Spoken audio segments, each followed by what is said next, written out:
அல்ஹம்துலில்லாஹ் ஹம்தன் கஸீரன் தய்யிபா. அம்மா பஅத். இங்கே கூடியிருக்கும் அவையார்கள் அனைவருக்கும் அஸ்ஸலாமு அலைக்கும் வரஹ்மத்துல்லாஹி வபரகாத்துஹு. இன்று நான் எடுத்துக்கொண்ட தலைப்பு நம் வாழ்க்கையின் வெற்றி பெற்றோர்கள். அன்பிற்குரியவர்களே, நாம் செய்யக்கூடிய செயல்களில் அல்லாஹ்விற்கு மிகவும் விருப்பமான செயல் எதுவென்று தெரியுமா? முதலாவது தொழுகை. அந்த தொழுகையை அதற்குரிய நேரத்தில் தொழுவதுதான். இரண்டாவது பெற்றோர்களுக்கு நல்லுபகாரம் செய்வது.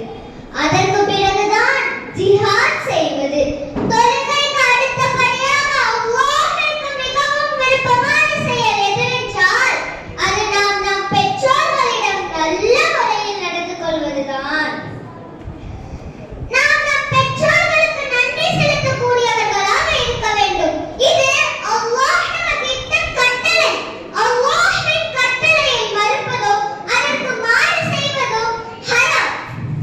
பெற்றோர்களுக்கு நோவினை கொடுப்பதோ, அவர்களை புறக்கணித்து வாழ்வதோ, அவர்களை துன்புறுத்துவதோ, அவர்களுக்கு நன்றி செலுத்தாமல் இருப்பதோ முற்றிலும் ஹராமான செயல்களாகும். நபி ஸல்லல்லாஹு அலைஹி வஸல்லம் அவர்கள் கூறினார்கள், லஅனல்லாஹு மன் லஅன வாலிதை. யாரொருவர் தன் பெற்றோர்களை திட்டுகிறாரோ சபிக்கிறாரோ அவரை அல்லாஹ்வும் திட்டுகிறான், சபிக்கிறான். ஜிஹாத் என்னும் புனித போரில் கலந்து கொள்வதை விட பெற்றோர்களுக்கு பணிவிடை செய்வதற்கே நம் கண்மணி நாயகம் ஸல்லல்லாஹு அலைஹி வஸல்லம் அவர்கள் அதிக முக்கியத்துவம் கொடுத்துள்ளார்கள். எல்லா மனிதர்களையும் விட தாய் தந்தையர்களுக்கு தான் ஒரு முஸ்லிம் அதிக முன்னுரிமை கொடுக்க வேண்டும். பெற்றோர்களுக்கு தொல்லை கொடுப்பதோ பெரும் பாவங்களில் ஒன்றாகும். நம் பெற்றோர்கள் இடையிலேபவராக இருந்தாலும் சரி, அவர்களோடு சேர்ந்து வாழச் சொல்கிறது இஸ்லாம். ஆனால் அல்லாஹ்விற்கு மாற்றமாக செய்யும் செயல்களில் மட்டும்தான் அவர்களோடு நாம் ஒத்துப் போகக் கூடாதே தவிர மற்ற அனைத்து விஷயங்களிலும் நாம் அவர்களோடு ஒத்துப் போகித்தான் வாழ வேண்டும். நம் பெற்றோர்கள் சொல்வதை நாம் செவிதாழ்த்தி கேட்க வேண்டும். அவர்களுக்காக துஆ செய்ய வேண்டும். இன்ஷா அல்லாஹ் நாம் அனைவரும் அவர்களுக்காக துஆ செய்வோமா? அதிலும் குறிப்பாக ரப்பிர்ஹம்ஹுமா கமா ரப்பயானி ஸகீரா என்று அதிகம் துஆ செய்யக்கூடியவர்களாக இருக்க வேண்டும். நாம் நம் பெற்றோர்களின் முன்னிலையில் இருந்தாலும் சரி, அவர்களை விட்டு தூரமாக இருந்தாலும் சரி, அவர்களின் வார்த்தைக்கு கட்டுப்பட்டு தான் நடக்க வேண்டும்.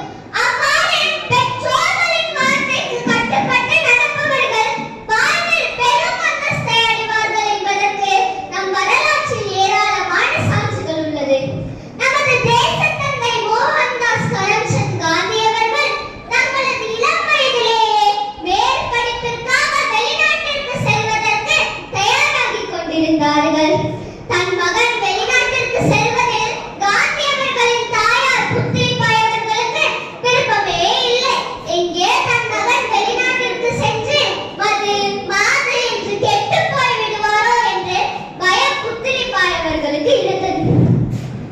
ஒரு செய்த முனிவரின் ஆலோசனைப்படி நான் வெளிநாட்டிற்கு சென்று மாமிசம் தொடமாட்டேன் என்று சத்தியம் வாங்கிவிட்டுத்தான் காந்தி அவர்களை வெளிநாட்டிற்கு அனுப்பி வைத்தார்கள். தன் தாயாருக்கு செய்து கொடுத்த சத்தியத்தை காந்தி அவர்கள் கடைசி வரை உறுதியாக கடைபிடித்து வந்தார்கள். அன்று அவர் அவருடைய தாயாருக்கு கட்டுப்பட்டு நடந்ததால்தான் இன்று நம் தேசத்திற்கு தேசத்தந்தையானார்கள். ஒருவேளை புத்லிபாய் அவர்களின் வார்த்தைக்கு கட்டுப்படாமல் இருந்திருந்தால் என்னவெல்லாமோ நடந்திருக்கும். சற்று யோசித்து பாருங்கள். ஹவுஸுல் ஆலம் முஹியத்தீன் அப்துல் காதிர் ஜீலானி ரஹ்மத்துல்லாஹி அலைஹி அவர்கள் தன் தாயாரின் உத்தரவான பொய் சொல்லக்கூடாது என்பதை தன் வாழ்நாள் முழுவதும் கடைபிடித்து வந்தார்கள்.